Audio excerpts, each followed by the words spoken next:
Hi, welcome to tutorial 2.8 part 2 on naming ionic compounds, and again this time we're going to be including polyatomic ions. So this time what we're trying to do is come up with the formula from the names, and it works the same as the ionic compounds before. It's just that this time the negative ion, the anion, is going to be a polyatomic ion. There's a group of atoms that are covalently bonded that got their extra negative charge probably because water removed a proton from the original molecule. But wherever the source is, it just behaves like any other anion as far as we're concerned. That is, the charges have to balance to get the formula right. So let's try this first one. Sodium has a charge here. We can see it's +1. Then hydroxide, you just look it up in the table until you see it. And there it is. It's a -1 charge. So one sodium will go with one hydroxide.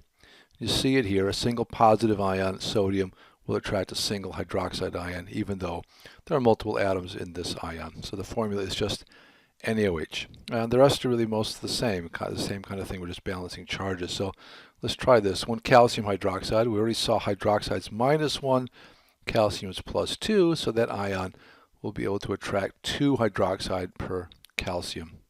So you see 2 hydroxides. You know, I try to distribute them on both sides since the negative charges would repel each other. So calcium for every 2 hydroxides, CaOH sub 2. And remember to make sure you put the parentheses around the polyatomic ion, or that 2 would only apply to the hydrogen and not to the group. Let's try a few more. Calcium nitrate. Calcium has a +2 charge, and here's nitrate over here. It has a -1 charge, so that calcium will attract 2 nitrates, just like it attracted 2 hydroxides in the previous example. Again, you need the parentheses, and there's 2 nitrates for every calcium. Calcium carbonate. This time we have a +2 with a -2 ion. CO3 has a double negative charge, so that group has 2 negative charges, so it's just CaCO3.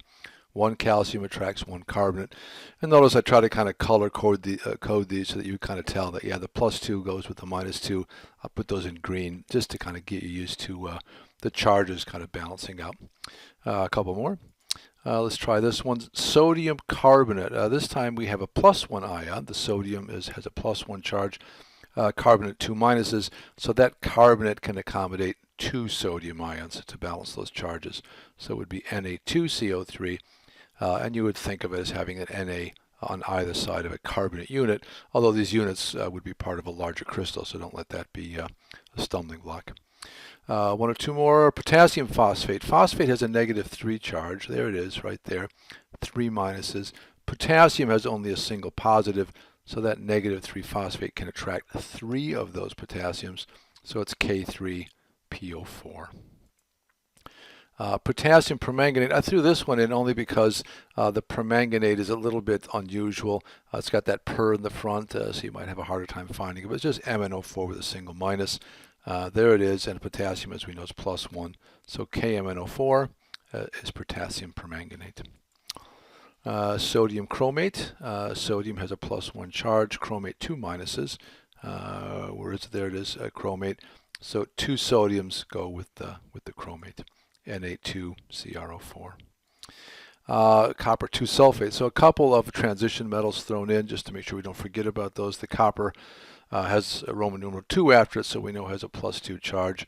That balances perfectly with the sulfate with a -2 charge, so it would just be CuSO4. So notice the fact that this has a +2 charge or Roman numeral in no way comes up in this formula. There's no Roman numerals in formulas or anything like that. I've seen that with some students.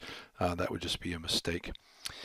A couple other ones with transition metals. Chromium 2 nitrate. I'll need 2 nitrates to go with the chromium because nitrate has a -1 charge. Don't forget the parentheses.